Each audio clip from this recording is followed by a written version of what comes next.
Fəridə Məmmədova Bakı Dövlət Universitetinin Tarix fakültəsində təhsil alıb. Daha sonra isə təhsilini SSR Elmlər Akademiyasının Şərqşünaslıq İnstitutunda davam etdirib. O, Azərbaycan tarixində Albaniya dövrünün tədqiqatçısı kimi tanınır. Görkəmli alim Albaniya dövlətinin tarixi sərhədlərini müəyyən etmişdi. Fəridə Məmmədova eyni zamanda Albaniya dövründə feodalizmin yaranması və inkişaf mərhələlərini öyrənib.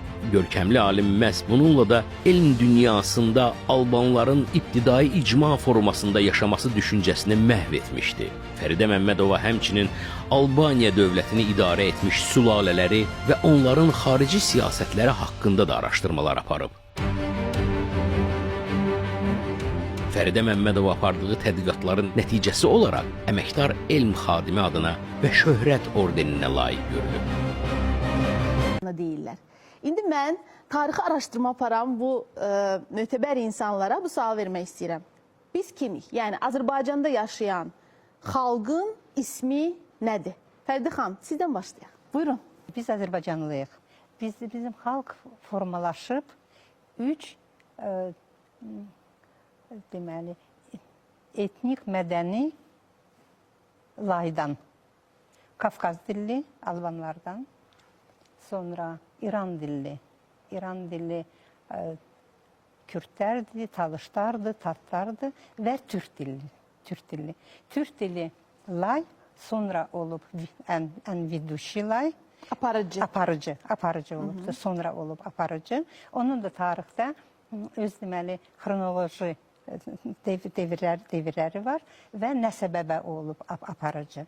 Və deməli bu Azərbaycan xalqının formalaşmasında, Türk etnosunun aparıcı olmasında burada belə də deməli izah etmək olar ki, çox böyük deməli rol dinin də rolu çox böyük olub. Çünki 3 bu layların dinləri olub müxtəlif.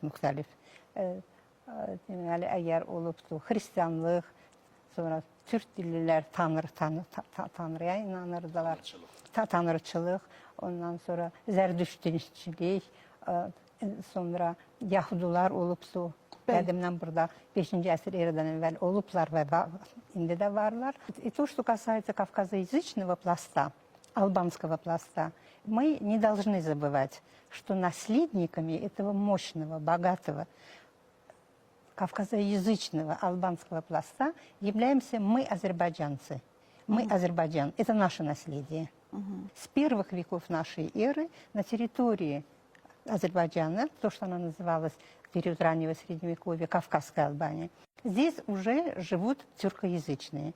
Тюркоязычные шли через дербентские эти проходы.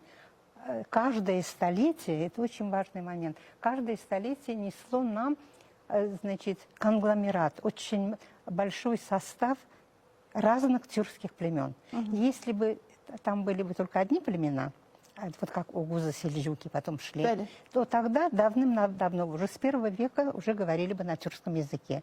Но так как тот конгломерат тюркских племен, который шел, это здесь были хайландуры, значит, анагуры, савиры, бунтурки, кыпчаки, потом эти гунны, савиры и так далее. И от того, что они были вот разные, мухталиф, поэтому даже тюркский язык, они говорили на тюркском, но не на едином тюркском языке, чтобы было понятно, вот как мы, башкирцы, мы друга не совсем поймем. Тюркский язык, o da muhtelif.